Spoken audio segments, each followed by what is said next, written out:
Color TV. Color TV machiegni pacho ma e odwa.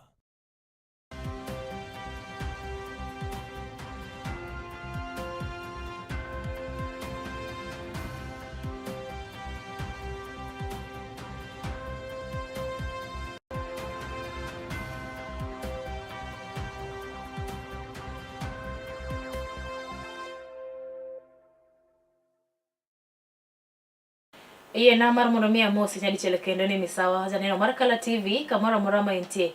Umoro kanya sapar mamidhiambo mana kaka na singo ni asechopo ka endi mar mondo mi weche manyien yo machuo kaka dieniendi mar opodho chieng. Weche manyien gi problem is not on the county government of Kakamega. The problem, how we look at it as a clan, is actually the information does not actually go down to the community, to the grassroots level, so that they understand what this issue is. Watu wetu, utaona wanasiasa, wenye wanajitakia, wanakuja hapa wanatembea, wanasema, SHA haifanyi kazi, SHA haifanyi kazi. Ujue, usitake kupiga vita mwanzilishi wa kitu chema.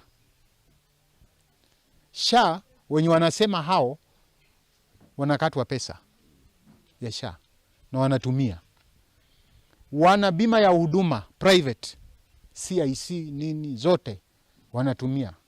Ile hali, wanadanganya watu wetu, usilipe SHA, manake ifanyi kazi. SHA inafanya kazi. Nimeona wale wenye SHA imesaidia. Mtu anakuja surgery, bill ni 1120, SHA inalipa.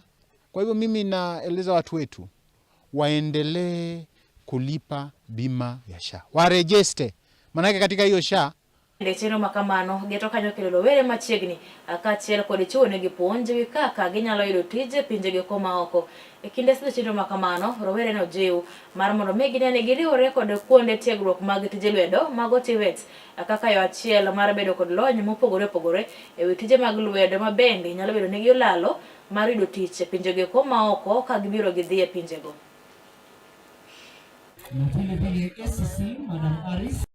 Leo tumekuja hapa kuanzisha kazi majuu. Unaweza kuwa na mascout kutoka mbali, kutoka vilabu vya majuu. Wanaweza pata chance wanaenda huko. So hizi tournaments zinatusaidia sana na vijana wanafaa kuchukua hiyo opportunity. Lakini also saa ile vijana wanakuja pamoja wakiwa na mchaso kama hii. We take this opportunity kuwaelezea mambo mengine, various government programs.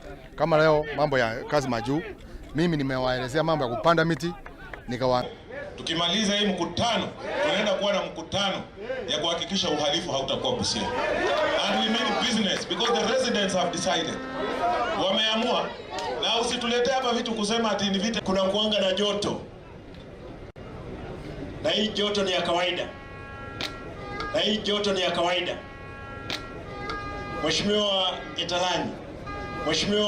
Italani, unakumbuka kule Busia tukiwa na nini? Na joto. Tumerudisha joto hilo chini. Naomba Mheshimiwa Paul Otoma Dr. Miga mochung kanyo ne weche mag teko kod modhi pachoka migosi James Opio Wandai akoro nogolo duonde ko kwedo kanyo gavana ma county ma Siaya mono kanyo migosi James Orengo okuom weche moko dhi kare mosebedo ko wacho ni jotelo go kuma ne sirikal mawacho ni sirikal onge kanyo kit dongruok moro amora mabende gicholo kanyo ne oganda jo Kenya. Ikinde mane loso migosi wa yamepitwa na wakati na wananchi wamekuwa werevu. Wahenga walisema ya kwamba wajinga wakirevuka warevu wako mashakani.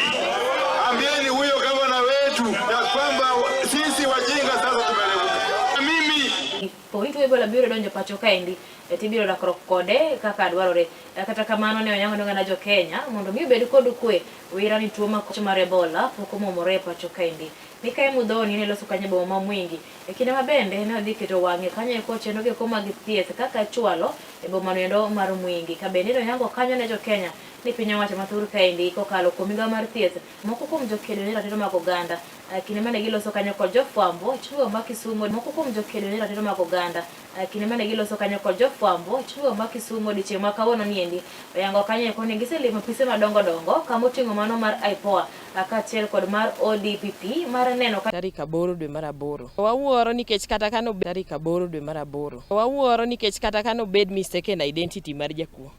Ok nonege on the run. Bed mistaken identity mar jakuo. Ok nonege on the run. Nonege on the spot. Nonege on the spot. Wasebedo kwa luo case ni with IPOA. Wasebedo kwa luo case ni with IPOA.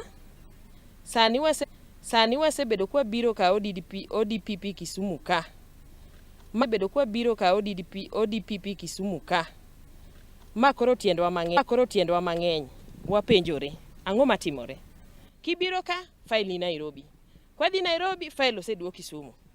Wakwayo mondo miwa ratiro mondo wang'eni ng'ama nonego Felix. Nyaka duoknwa penjo ni inyalo mana duoke court. Process ni kao penjo ni inyalo mana duoke court. Process ni kao ndalo mang'eny. Okao ndalo mang'eny mok wang'e gimomiyo okao ndalo mang'eny. Samoro waparo ni kosbin ng'ato nitie matugo gi file ni. Momiyo file ok nyal duogo Kisumu mondo wayudi kaka wachako court process. Wakwayo